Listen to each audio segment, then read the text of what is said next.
Hello you all, welcome again to Angrezi Path. आप सभी का चैनल अंग्रेजी पथ में एक महीने बाद दोबारा से स्वागत है। हम एक महीने बाद ये इसलिए बोल रहा हूँ क्योंकि ये हमारी जो वीडियो है लगभग एक महीने 2 दिन बाद शूट हो रही है, क्योंकि इसमें कुछ प्रॉब्लम्स वगैरह है बीच में, फैमिलीज में हेल्थ इशू और बाकी सारे कई सारे काम आ जाते हैं, इसलिए हमारी वीडियो जो है प्रॉपर शूट नहीं हो पाई थी। हालांकि अब हम हो गए हैं फ्री, हेल्थ इशू भी हो गया है पूरा सॉल्व और जो भी काम थे हमारे हो गए हैं कंप्लीट। तो हम सीख रहे थे बेसिक से एडवांस तक इंग्लिश, क्योंकि सीरीज हमारी चल रही थी। अब हम उसको कंटिन्यू करेंगे जिसमें हम डिजायर्ड सी बातें सीखेंगे बेसिक से एडवांस लेवल तक के इंग्लिश से। So let we start our lesson again. पिछली क्लास की मैं बात करूँ तो हम पढ़ रहे थे नाउन केस के बारे में। नाउन केस, इसकी हिंदी हो जाती है संज्ञा कारक। ठीक है, नाउन केस के बारे में पढ़ रहे थे जिसमें मैंने आपको केस के बारे में कुछ टॉपिक्स क्लियर किए थे। जैसे केस की डिफिनेशन क्या हो जाएगी, क्या हो जाएगा। केस इज नथिंग, केस कुछ नहीं है। तो क्या है, it is the name of relation. Case कुछ नहीं है, बस एक प्रकार के रिश्ते का यह नाम होता है, मतलब एक प्रकार से रिश्ता दर्शाता है, बस बाकी कुछ होता होता नहीं है। हाँ, तो बहुत खास चीज है। ठीक है, नॉर्मली ये जो केस है ये 4 टाइप का होता है। जो केस हमारा है ये हो जाता है 4 प्रकार का। देयर आर 4, और देयर आर 4 टाइप्स।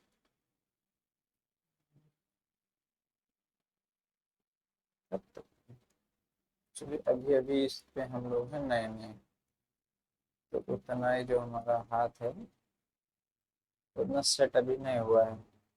2-4 वीडियो में होते करते सेट हो जाएगा। अभी तो थोड़ा सा कॉम्प्रोमाइज करेंगे, जैसे उसमें कॉम्प्रोमाइज कर रहे थे ब्लर आ रहा था, तो इसमें भी एक आध 2 दिन कॉम्प्रोमाइज करेंगे, हालांकि वीडियो आपकी अच्छी आने लगेगी।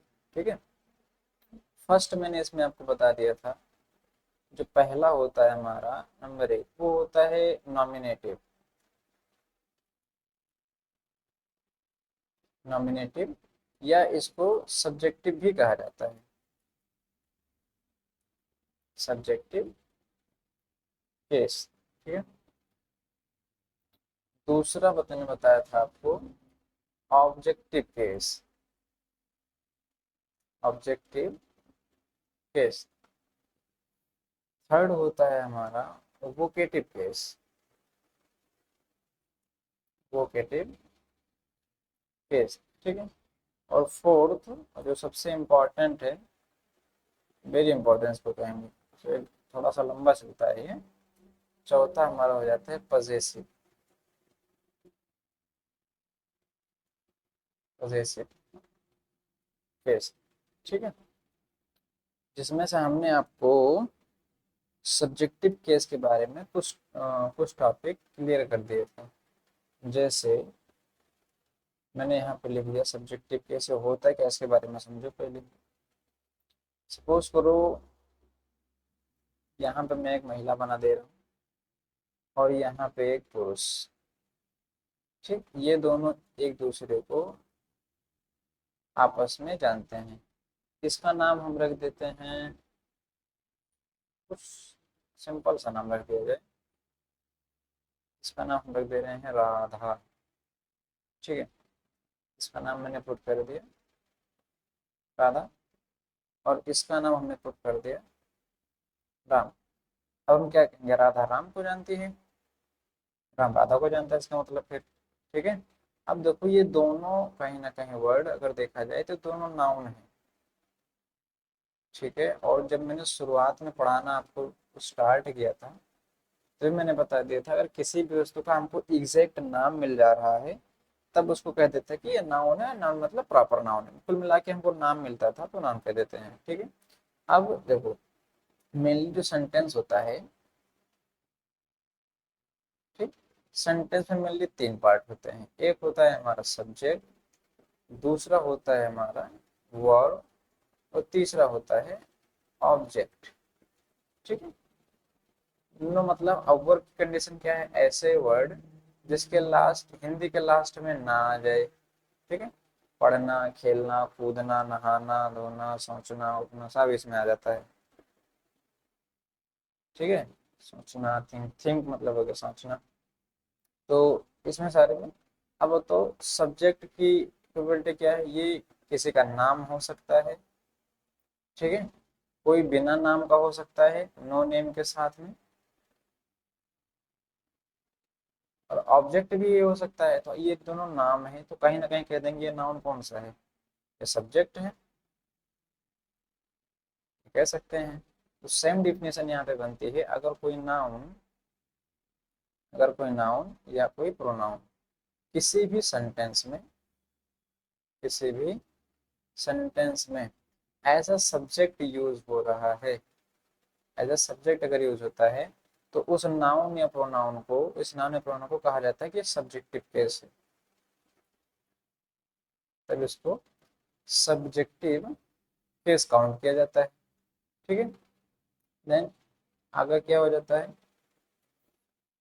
माना जाता है ऑब्जेक्टिव केस। अब यहाँ पे ऑब्जेक्टिव केस समझ गए, इसी वक्त इसी पेज पे तो तेरी लाइट भी चलेगी, हालांकि आपको वीडियो दिख रहा होगा, स्क्रीन देखो, मेरा वीडियो नहीं देखोगे तो कोई दिक्कत नहीं है, वैसे मेरे शकल पे कुछ लिखा थोड़ी ना है, आप ही वीडियो नोट करें बस। ऐसे ही देखो, यहाँ जो ऑब्जेक्ट लिखा है इस पे भी नाम है, और नाम होता है हमारा नाउन। अब कोई किसी का नाम मतलब नाउन या कोई प्रोनाउन अगर ऑब्जेक्ट के जगह पे यूज हो जा रहा है तो उसको ऑब्जेक्टिव केस कहते हैं। और अगर इसी नाम को मैं बुलाता हूँ या इसी को भगा देता हूँ, मान के चलो यहाँ पे राम, और यहाँ पे मैंने लिख दिया राधा। अब इनको हम दो चीज कर सकते हैं, या तो बुला सकते हैं, ठीक है, या तो ऑर्डर दे सकते हैं, या तो इनके साथ कोई अनाउंसमेंट कर सकते हैं, ऐसा हो सकता है। इन तीनों एक्शन को, इन तीनों एक्शन में से कोई भी एक्शन अगर इन दोनों के साथ में होता है तो वो हो जाएगा वोकेटिव केस के अंतर्गत। ये तो मैंने आपको पिछली वीडियो में बता दिया था। ठीक है, नेक्स्ट टॉपिक हो जाता है हमारा पजेसिव केस, जो हमको आज पढ़ना है। ठीक, आज का टॉपिक हो जाता है हमारा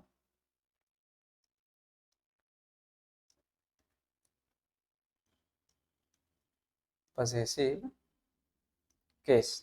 ठीक है, देखो ये जो पजेसिव केस है मेनली दो वर्ड से मिलकर बना है। हम्म, एक होता है पजेस, ठीक है, इसकी हिंदी हो जाती है अधिकार,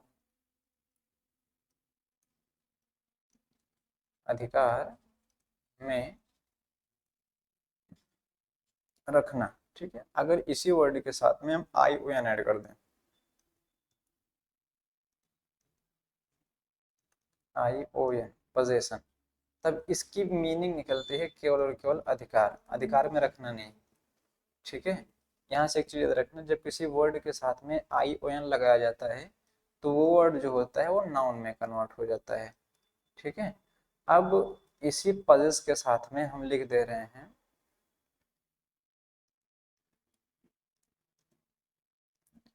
आई भी ई, पजेसिव। आई भी ई किसी भी वर्ड के साथ में लगेगा तो उसकी हिंदी निकलेगी वाला या वाली। अब अगर मैं पूरी हिंदी की बात करूँ तो उसकी पूरी हिंदी क्या निकल रही है, अधिकार में रखने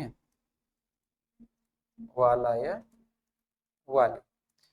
तो ऐसा वर्ड जो किसी भी चीज के ऊपर अधिकार दिखाता है या उस चीज को अपने अधिकार में रखता है, उसको पजेसिव केस कहा जाता है। जो किसी न किसी के ऊपर अधिकार दिखाते हैं, जैसे जिस इस लैपटॉप में या जिस चीज़ का मैं यूज़ करके ये वीडियो शूट कर रहा हूँ पेन टेप के जरिए, क्योंकि ये पेन टेप मेरा है तो पेन टेप के ऊपर अधिकार मेरा हुआ ना। As it is same, same to same किसी भी चीज़ का, जैसे कुर्सी के पैर, तो पैर किसके हो गए, कुर्सी के। मेरे पिताजी, पिता किसके हो गए, मेरे। तो जब किसी चीज़ के ऊपर अधिकार दिखाते हैं तो उसको कहा जाता है पजेसिव केस। ठीक है, ये पजेसिव केस जो होता है इस पूरी पृथ्वी पर केवल दो वस्तुओं पर ही लागू हो सकता है। ऐसे में देखो, थोड़ा सा पतला, चलो इसको मोटा करते हैं।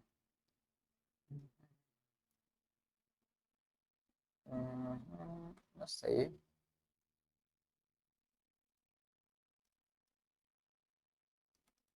पजेसिव कैसे, पजेसिव प्लस नहीं, क्या उसको पजेशन लिखे तो ज़्यादा अच्छा होगा। मस्ट बेटर है।